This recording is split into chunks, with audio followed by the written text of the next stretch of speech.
Welcome to the ক্রীড়ার দুনিয়া। তো বন্ধুরা, আমরা অনেক সময় এটা আলোচনা করেছি, আমরা বিভিন্ন জায়গায় দেখেছি যে নাজমুল হোসেন শান্ত আসলে আমাদের ক্যাপ্টেন হিসেবে ফিট নয়, কারণ আমরা বলেছি উনি নিজেই পারফরমেন্স করতে পারতেছেন না, তাহলে উনি কিভাবে দলের ক্যাপ্টেন হন।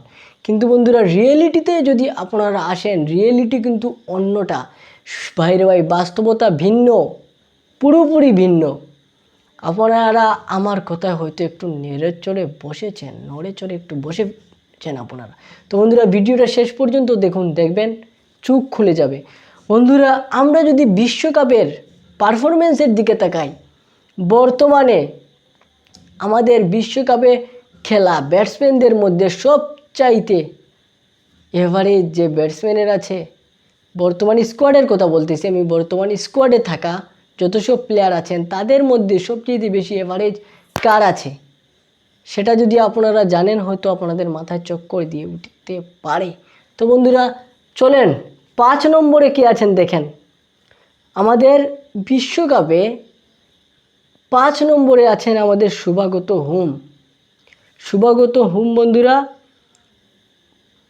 29 এভারেজ নিয়ে, 29 এভারেজ নিয়ে উনি 5ম নম্বরে আছেন ব্যাটসম্যানদের লিস্টে, যার সবচেয়ে বেশি এভারেজ টি20 ওয়ার্ল্ড কাপে বাংলাদেশের হয়ে।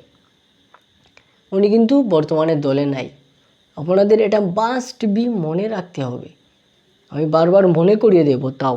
তো বন্ধুরা, 4র্থ নম্বরে আছেন এনামুল হক বিজয়, ওনার এভারেজ হচ্ছে 30.7।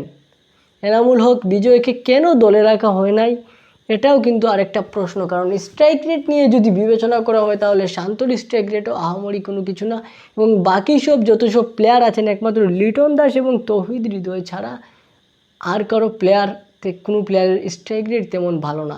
যদি আপনারা স্ট্রাইক রেট সেরা 5 জন কার কেমন জানতে চান, অবশ্যই কমেন্টে জানিয়ে দিবেন। তো বন্ধুরা, 2য় নম্বরে রয়েছেন এনামুল হক বিজয়, 4র্থ নম্বরে রয়েছেন এনামুল হক বিজয় 30.7 ইকোনমি নিয়ে। এরপর বন্ধুরা 3য় নম্বরে আছেন আফতাব আহমেদ। দেখেন, আফতাব আহমেদ অবসর নিয়েছেন কত বছর হয়ে গিয়েছে, কিন্তু এখন পর্যন্ত আমাদের সলিড কোনো প্লেয়ারই আমরা তৈরি করতে পারলাম না।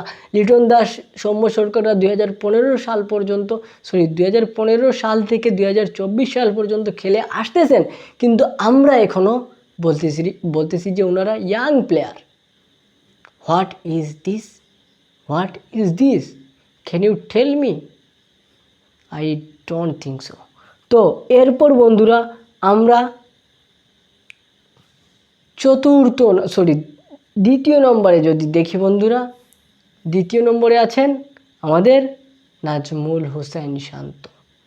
উনি একমাত্র প্লেয়ার বন্ধুরা, উনি একমাত্র প্লেয়ার যিনি বিশ্বকাপ স্কোয়াডে আছেন এবং এই এভারেজের লিস্টে সেরা 5 জন এভারেজওয়ালা ব্যাটসম্যান বিশ্বকাপে বাংলাদেশের একমাত্র তিনি। আর কোনো স্কোয়াডের একটা প্লেয়ারেরও এইরকম এভারেজ নাই যে বিশ্বকাপের সেরা 5 জন লিস্টে আসবে বাংলাদেশের হয়ে। তো নাজমুল হোসেন শান্ত এর এভারেজ হচ্ছে 36। এরপর 1 নম্বরে যে আছেন বন্ধুরা, ওনার নামটা নিতে গেলে আমার আসলে খুবই কষ্ট লাগে। একটা ডিজার্ভিং প্লেয়ার ছিল, একটা প্লেয়ার যে বাংলাদেশের হয়ে অনেক কিছু হয়তো বা দিতে পারতো, কেন জানি উনি ঝরে গেলেন। কী কারণে ঝরে গেলেন হয়তো বা আমি আলোচনা করেছি আপনাদের কাছে, ভিডিওটা আই বাটনে পেয়ে যাবেন। তো উনি হচ্ছেন জুনায়েদ সিদ্দিকী, ওনার এভারেজ হচ্ছে 41.7, যদিও ম্যাচ কম খেলেছেন। তো বন্ধুরা, আপনাদের কাছে কেমন লেগেছে এই লিস্টটা অবশ্যই কমেন্টে জানিয়ে দেবেন। আজকের মতো বিদায়।